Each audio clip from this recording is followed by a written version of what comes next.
I'm struck by one thing in your presentation. Perhaps I'm on a power trip from having just banned someone from the SEVA list for the first time ever. And I'd like to request that presentations no longer include the phrase, just like a regular car. Yeah, they're here. And definitely not like a regular car is what our next presenter pulled up in, because I want to introduce Joe Hughes, formerly of EV Rides in Portland, a accomplished road tripper who drove his modified first-gen Leaf with a 40 kilowatt-hour pack to Detroit and back. Joe Hughes Esquire, whose passion for the law is only exceeded by his passion for the Raiders and his passion for electric vehicles. And his uniform. Something along those lines. Yes, and in his travels, Joe has come upon a unique radiant heating solution for supplemental heat in his car. So please take just a couple minutes to tell us about that. Sure. Take that. Hi, guys. Hi. Indeed, I am Joe Hughes, Joe from Portland. You might know me from some of my exciting interviews on 10, at least the one that I did that was an absolute train wreck. But yes, it is. I did work for EV Rides in Portland. There's been some, let's just say, negative press recently. I just want to stress that since I left, apparently they're having some issues. I have other activities, and sometimes they draw me to places that I don't expect. And what I'm talking about tonight is one such example. That is the anti-attenuation electrothermal film, or also known as, I believe, far infrared heating film, or I like to just call it comfort film. Because it's designed actually, its original or its intended application, I believe, was underfloor heating. However, I have a friend that purchased this for that purpose, and it ended up not going to that. And as a result, I ended up sort of being able to access this, and I concluded that it's a great source of heat inside of the EV. I have a couple of them that are plugged in back there. People can feel free to go and take a look at it. My intention was to talk a little bit about it. I do have a presentation, which is in the form of a little video, which I'd be more than happy to share with everyone if you'd like to follow along, or not, because it's me. Sometimes I create content, and then sometimes I create like content. And this is sort of a like content thing, I think, fairly. Perhaps send a link out later, but continue live since we didn't line up the tech. Sure thing. So the film itself comes in both AC and DC forms. I only have AC. It appears to me that the DC is more expensive. I'm not quite sure why that is. But essentially, I'm getting it, and I have it here in the form of a roll that is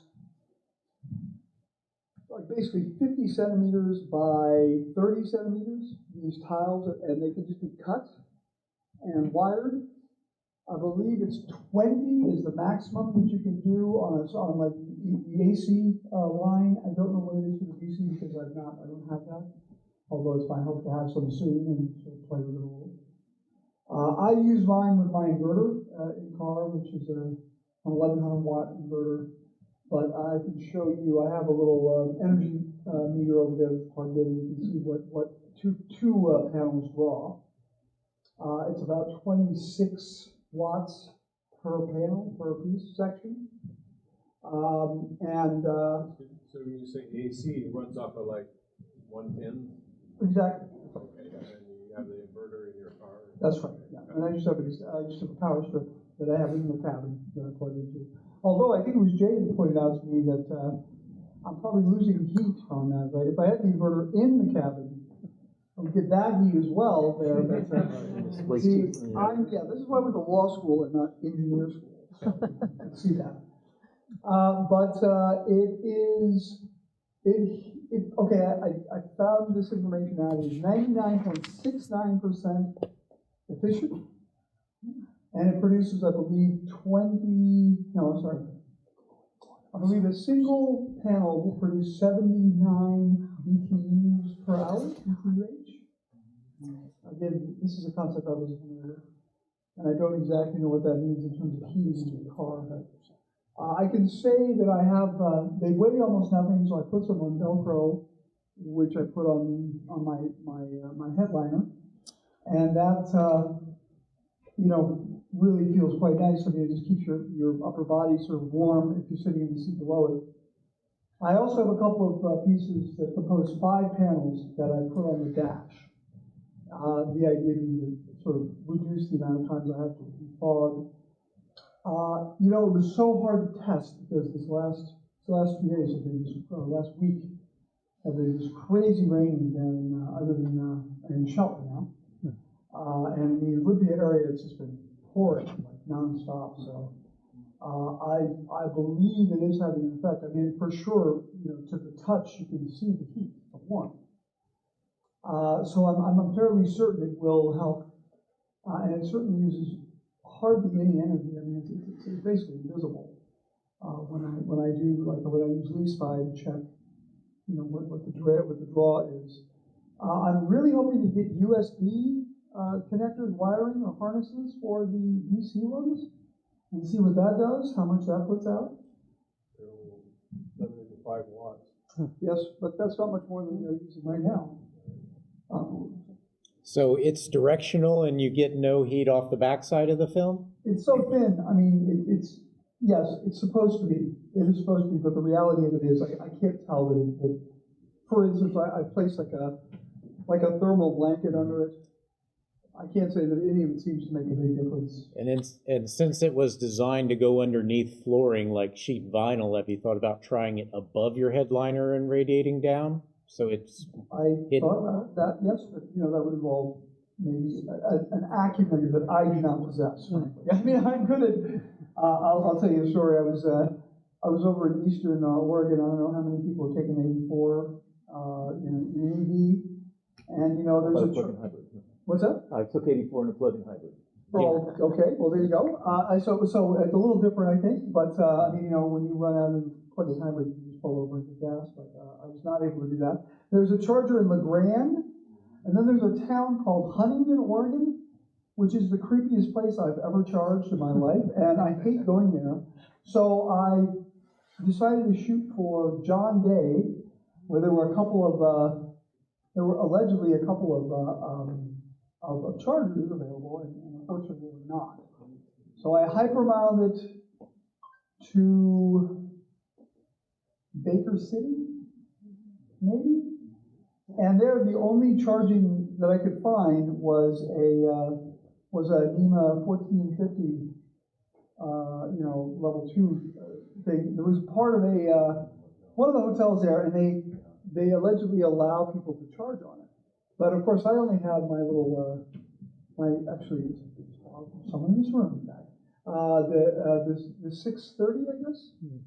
That weird, the winky 650.